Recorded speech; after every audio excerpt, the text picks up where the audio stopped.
Hi everyone, I'm Josh and welcome to Josh Wright Piano TV. Today I wanted to talk about a strange little thing. We're just going to call it the slithering thumb. It was a little epiphany that my student had this morning. We've been studying the entire Opus 28 Pastoral Sonata by Beethoven, and we were looking at the second movement this morning. And there's unique challenges, and excuse me, I don't play this piece personally. I've taught it quite a few times, so I can kind of make my way through it. But one of the unique challenges of this is the left hand is nice and short, and the right hand is totally legato. So you do have to make some pedal compromises in here. If you listen to Murray Pariah's recording, he's a little bit more liberal with pedal. If you listen to Richard Good's recording, he uses even less. I think Pariah and Richard Good are, the gods of playing Beethoven really well, and many others, of course, but those are two of my favorites. And them using differing amounts gives you a little bit of hope that if you need a little more pedal, that's fine. But you still want to, as best as possible, keep that right hand really legato. So for instance, on this, I'll put my pedal down after I play that staccato and quickly get into this position.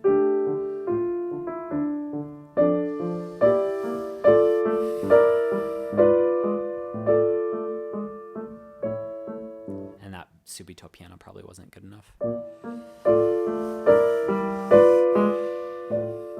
There we go, that's a little better. And so forth. Okay, so you get the point. It's hard. There's one passage, though, that has given my students particular trouble.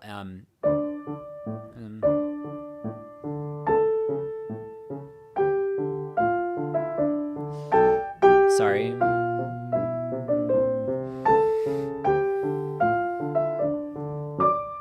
And you can see I'm mostly keeping that left hand nice and short. Let's try it again.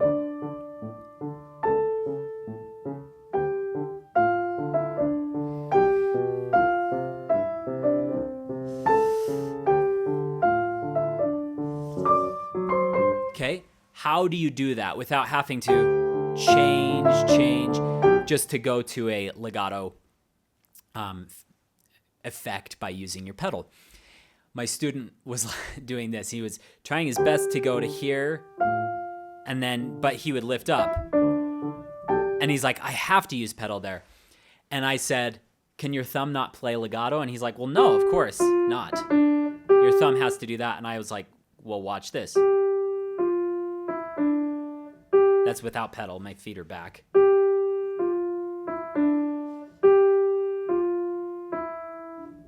Now, I would never suggest doing this psychotic little slithering motion in any passage except where it really is enhanced by playing that left hand very short and the right hand legato. So this is no pedal, and it's not going to sound perfect, but it's close.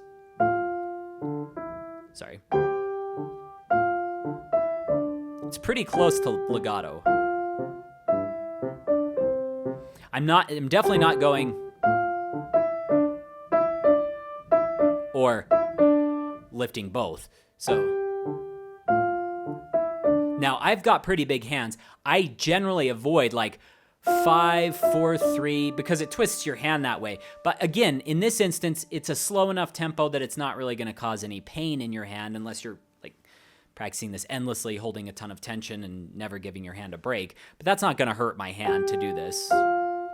So I'm going to go 5, 4 to 5, and then 4, 3, because I can connect that. But you could also do a quick 4 to 5 to 4. Those are substitute fingerings. See how I'm not going to use 1, 2, or 3 here. So that's just 4 and 5. And you can make a perfectly legato fingering. And so forth. Okay, but that thumb was the big differentiator. That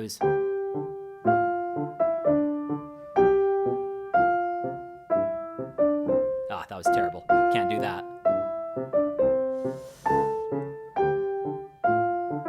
So if you have the hand size, 4 to 5, and then 4, 3. If you don't have the hand size, you've got to do a quick 4 to 5, And actually, you could work a 4 to 5 substitution pretty quickly. And I take plenty of breaks because I don't like to hold my hand in this position for long periods of time. That can start to hurt after a while. And you never want to have like repetitive stress injuries like tendonitis or things like that creep up. But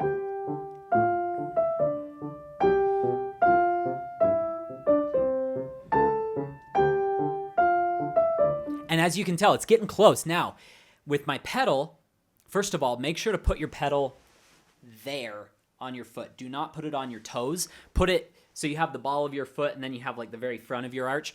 Put the pedal, the rounded part of the pedal, kind of in that little crevice right at the front of your arch. I watched Sergey Babayan do that in a lot of lessons. That's actually where I learned it from, is just watching him pedal. And he was able to do really fluttery pedals, very quick pedal changes.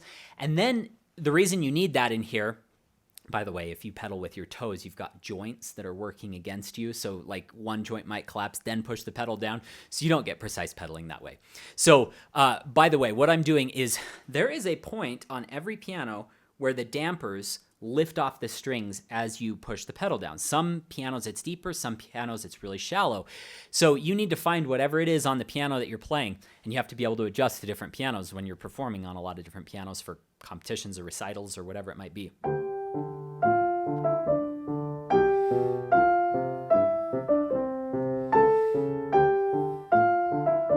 That way you can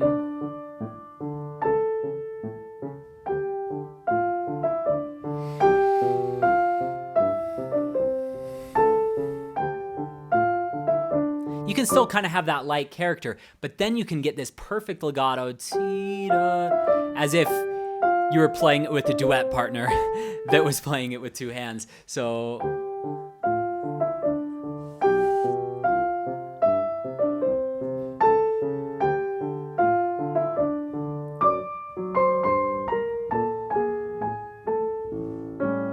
sorry, didn't do the subito again.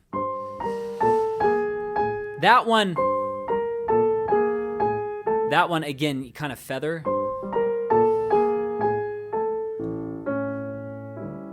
It still wasn't good. Stay big, and then just give it a touch of time as you go to that subito piano, and so forth. So that little thumb though was like a little revelation for my student. He's like, "Oh my gosh, I can." And Christian Zimmerman has this glissando. I actually haven't tried it on this piano. I've only tried it on that piano for like the Waldstein, and I forget what it starts on. G. Most people just curve their thumb under like that for the Octave Glissandos, and it works pretty well. He has a very light action, obviously, on the piano that he's doing. You can't really do this on a super heavy action piano, or I don't know how at least, but he keeps his thumb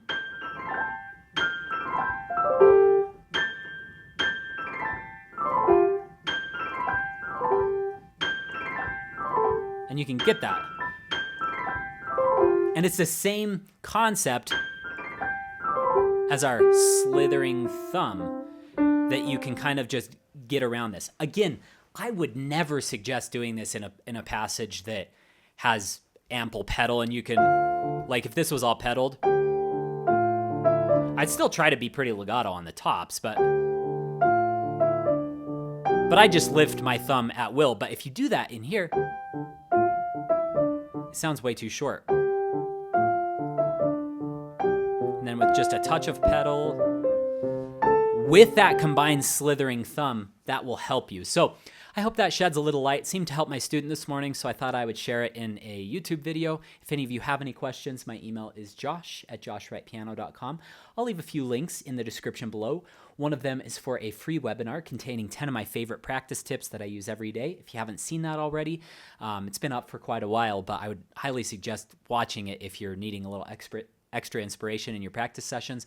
I'll leave a couple of links for my paid courses if you'd like to go even deeper than this channel goes over. And finally, a link to my gear kit, which contains all the gear that's in my studio and all the things that I use to record these YouTube videos, to record podcasts, to record things for my online courses, to do Skype and Zoom lessons. So I hope you find that helpful as well. Have a great week. Good luck in your practice sessions.